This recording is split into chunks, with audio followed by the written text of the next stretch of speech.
Thank you. Annabel has been involved in political life in the United States for well in a very public way, over 3 decades.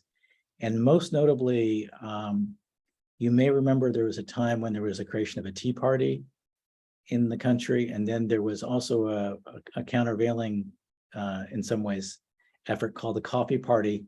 And Annabel started that as a way of bringing people together again when she was concerned that the country was starting to fray. And she was really onto something, because that's really when the ripping really got more aggressive during that period. And we're in a tough spot today.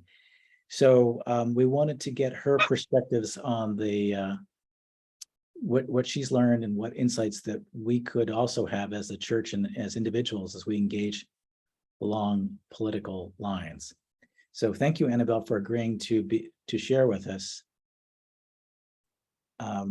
Anything Sure. that, yeah, and just just as like a, overarching, I'm just curious, you've been in the kind of political arena for many years now. So before we even get into this current cycle, we're just curious, what have you learned so far as you've been looking at America and our political divisions and, the need for community? I'm just curious what you'd like to share, just overarching. Yeah. There are a couple of things about my background that I wanted to share because I feel like they've kind of been very influential factors. One is that I grew up in South Korea the first 10 years of my life. So I was between 68 and 78. And during that time, it was still a military dictatorship. And so we had curfew. And my dad worked at the Blue House, the equivalent of the White House in Korea. And he was basically always looking for North Korean assassins who were trying to kill various people in the Blue House. And so there was always kind of a fear of another war. So I kind of grew up in the shadow of like the Korean War and potential for another invasion from North Korea.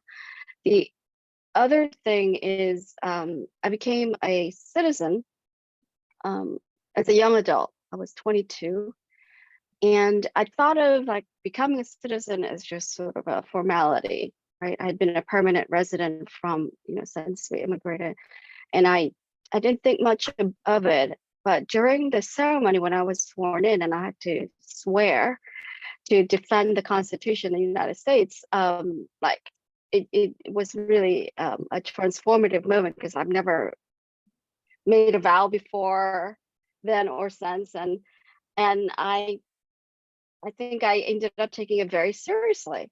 I became I took this idea of being a citizen extremely seriously, and I think that was beginning of a more civic journey, thinking about like what it meant to be a good citizen of this country. And at the same time, psychologically, there was always this fear that if things go awry in terms of our government, it could be very bad. Like it could be a civil war or a war, or some kind of catastrophe. So I just didn't take social stability for granted in the way that a lot of other maybe people who grew up in this country with stability. And so there was always this anxiety that I had that, okay, what's going to happen if America is no longer democracy, or if there's a lot of civil disobedience, or it becomes a military state. So I think these were things that, yes, they're political, but they were also very personal and emotional. And so I feel like for me, like the personal and political are not so separate, Yeah. And I think that as an activist, I tend to resist this completely different category of life called politics versus so-called personal. I think they're very intertwined. I can't separate the two. So that's sort of like, I think, kind of where I'm coming from in general. But I mean, I did want to share something I wrote recently on my Facebook page because I was trying to think about what I have learned, and thinking that I wanted to try to write a book about kind of the lessons that I've learned so far as an activist. And so so I just read you the 4 paragraphs I wrote on Facebook. I've dedicated my life to learning how to live with integrity and dignity. It turns out this is a challenging goal because the state of our society is a major part of this pursuit. I'm not a hermit. I need our society to value integrity and dignity of others as well. This is why I am essentially an activist. And there's one thing that I've learned as an activist, and that is we need social interactions that build community, foster trust, and grow love among people. We need to find ways to care for each other. I think it's a mistake to think people's identity, including how we think of our own identity, centers around our stated political beliefs. It's also a mistake to think we can change people overnight with some instant light bulb moment. This is why so many political bridge building projects struggle or peter out. Change does not generally happen in an instant or during an organized event. If we want people to change, if we want to change ourselves, we need to feel safe, know people we can trust, and feel cared for. And it takes time, resources, risk, and experiencing real vulnerability. It's a lot to ask from activists and fellow humans, but I think it's the only way.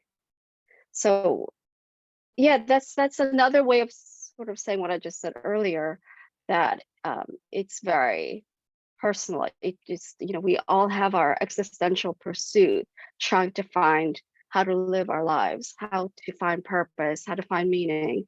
And I think that's kind of politics or activism is just an extension of that desire for purpose and meaning and sense of self, and not something that like we have to be convinced to do, even though we don't really feel like doing it. I think they kind of have to be like one and the same. And I mean, that's also what Greek philosophers thought, like the way I think to a purposeful, meaningful life and happiness, is to have a kind of civic life.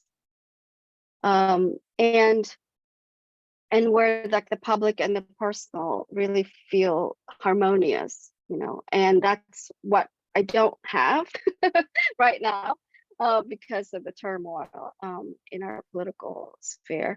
But something that I feel like I'm always trying to figure out like how to fix, and so like the coffee party was not like the opposite of the Tea Party in that we were just trying to present like the leftist version of the Tea Party. I was kind of engaged in more meta politics and trying to say, instead of just kind of having this constant fight and wrestling match, what if we focused on the process of coming to agreement or to debate? Sorry, my dog's separated. And so that's really kind of what I'm interested in, is like, what is the best process for thinking through these things? If I can control the dogs, I'll be right.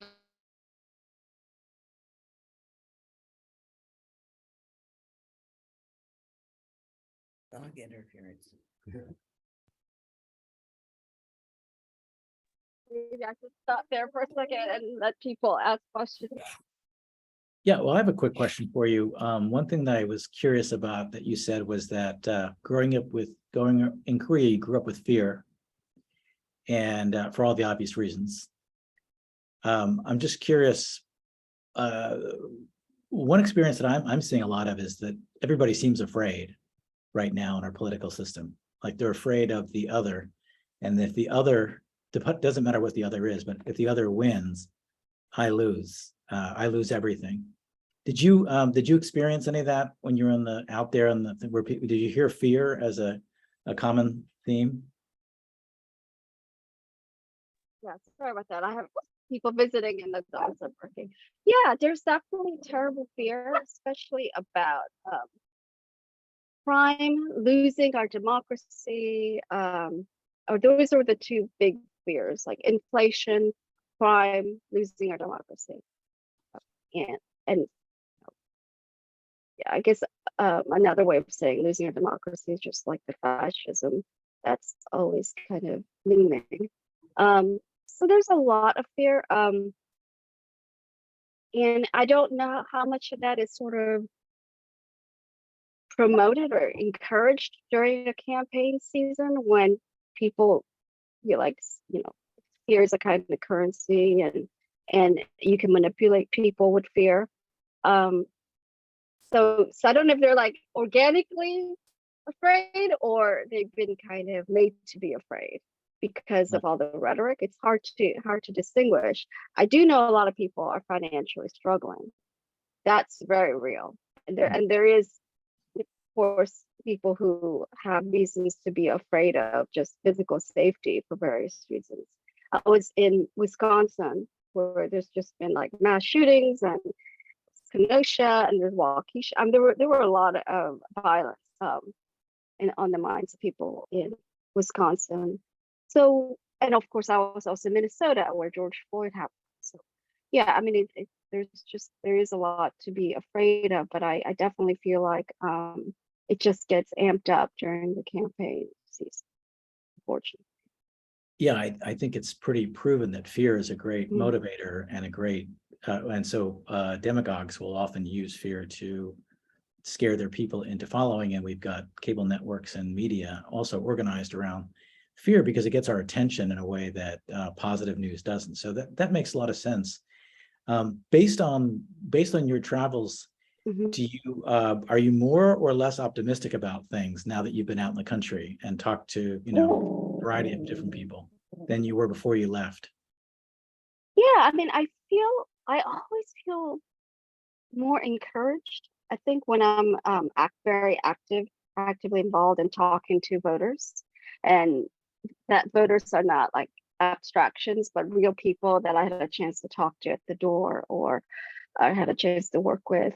Um, because when I talk to people, even if they are on the other side politically from me, I feel like there's always a way to connect with them just at the human level. Not always, but often. And that, like, they're just these universal needs that people have that I can like plug into. Like, people need to be heard. They need to feel like they're valued and included. I mean, there are just certain things that I think we can offer as a human being in that moment. I can certainly listen. I can certainly show respect. And I think when I do that, even if what they're saying I don't agree with, it doesn't matter because I feel like I'm connecting with them, and it just makes me feel better. They're not like I don't feel alienated, So because alienation to me is like the biggest personal problem that I have. I start to feel like, doom scroll and like start to feel very alienated by what I'm seeing. Like, I don't recognize this country. I don't understand what's happening. And then I get like alienated and depressed. And so when I talk to people, that goes away. So that's why I'm almost addicted to this, like actually going out there and talking to people. Yeah, it sounds like it Mhm. gives you hope and gives you encouragement when you do it. Yeah, Uh, yeah, it gives me um it helps me to recognize what humanity is, like what I really have in common with people. oh, Yeah. that's awesome. Hmm. You also mentioned that people are they're finding their identity in politics, and you said that you Hmm. didn't. You kind of implied in your comments that wasn't a good idea. Was that your experience when you were on the road during this cycle, that people are like finding themselves by their politics as an ID or identification, or not? Well, I mean, I think I want to separate like what I think we're in the habit of doing Hmm. and what I think is a bad habit, Yeah. right? So I think it's almost like for a long time, I remember when I was growing up in the 80s, like people cared a lot about the brand of clothes you wore, especially like jeans. What kind of jeans did you wear?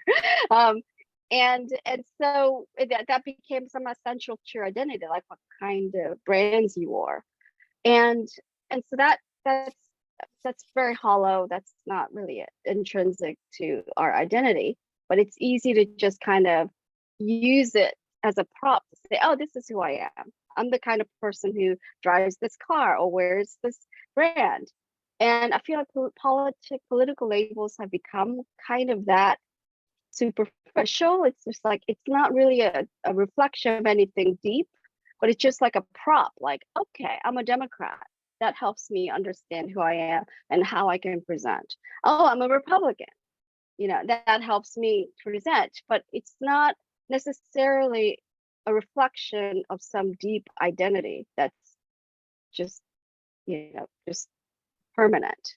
I think it's just something that we kind of can just put on to make it easier to present ourselves. Yeah, and I guess one of the dangers of that brand thing is that whatever brand I am, I need to be against the other brand.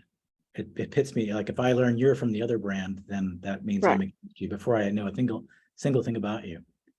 Yeah, and I think that, like, we do this with sports where it's just like, oh, okay, you're from New York, so you like these teams. Oh, you're from Pittsburgh, you must like the Steelers. And so it's okay if we're against each other because of our various political sports loyalties.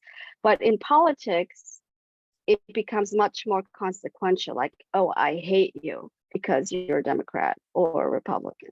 When it can just be like, okay, that's your loyalty. That's okay. Yeah, that's a really good example. There's a good analogy is how we've turned political life into almost a sporting event where we're on the sidelines, but we're just rooting for our team. Also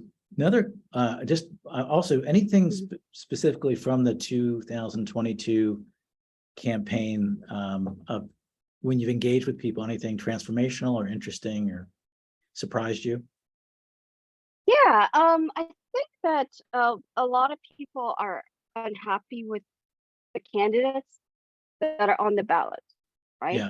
Mm-hmm. And so then they become apathetic voters or disengaged voters.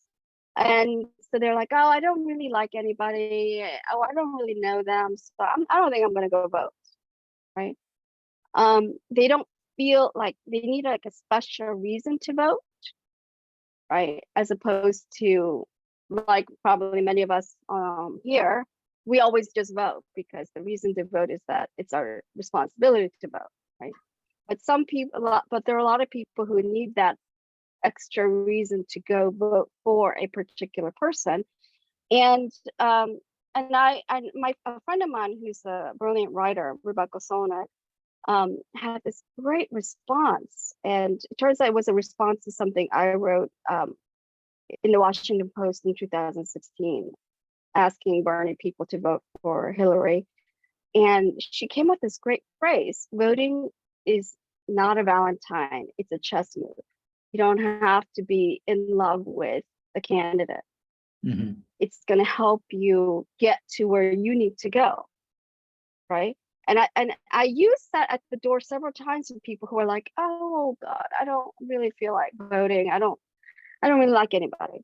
And so it was extremely effective. It's just like, oh yeah, why do I think I have to be in love with the candidate? And that I think there are two different kinds of swing voters. Like one type that like always votes and flips from one party to the next. They don't have a strong loyalty. But the other more, I think, important swing voter are people who may or may not vote.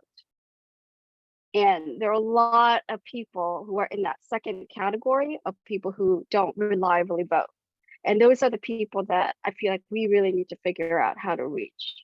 Like, how do we get them to just understand it's important to vote no matter what, and get them just more giving them like a flow of information that seems to help them as opposed to confuse them. Because right now, if you get communication from either party, it's just chaotic and confusing, and it doesn't help inform us as voters. Yeah, I really like that. It's not a Valentine, it's a chess move, because it's very Yeah. practical to your life. Mhm. Last question I want to ask you is, so Church of the Holy City is seeking to be more of a leader in this bridging the divide that needs to take place. Mhm. What are ways do you think that the church could be more engaged, and we at the church could be more engaged in sort of playing that role of bridging the divide? Well, I mean, again, I think we brought this up before. I don't think kind of framing it as having like two sides and just one divide is the right framework. You know, I think that to me, it's more about what you discussed last week about loneliness. It's about, I think, creating community. People who don't feel connected, people who feel isolated, lonely, you know, I think they are the ones who end up causing a lot of problems and become more susceptible to disinformation and radicalization, things like that. And so I think for me, the remedy is, and this is again a personal goal, is to build community. Like, how do we help people build community? And because it's not like most of the time we have to help build it. It's not like you can just walk into a community and all of a sudden it's like, oh, I feel like I belong. I think it's a skill set that that's atrophying because we focus too much on our personal lives or just the nuclear family and not enough on the community. So in order to build community, there are certain things I think we need to do to kind of like a muscle, like we have to keep doing it in order to help build a community. So I feel like that's kind of the way I would approach it. And that's both personal and political, but just thinking about it as like healing the divide, bridging the divide doesn't work for me anymore. And I used that framework for years.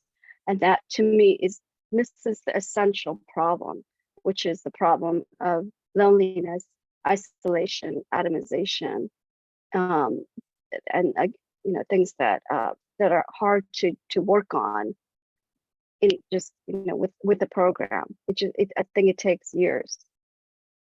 And I suppose that's why Mhm. you'd be you'd be questioning groups that just do dialogue, like, because that is kind of like bridge the divide. You get together left and right, you talk, Yeah, go home, but it doesn't yeah, solve the underlying issue, which is community. yeah. I've done so many of those that it just doesn't work. I mean, you might feel good at that moment, but it doesn't work. It doesn't help build community. It doesn't help with. I mean, look where we are. Yeah, It's not working, and I think we have to admit that. Like these projects really haven't helped. yeah. So yeah. So I think we have to. Well, I think just being gathering Sundays and doing the things we're doing are at least some of the skill sets for community. And your sharing today is a good example of community, of the wisdom within our group. So thank you for sharing your insights from the campaign trail.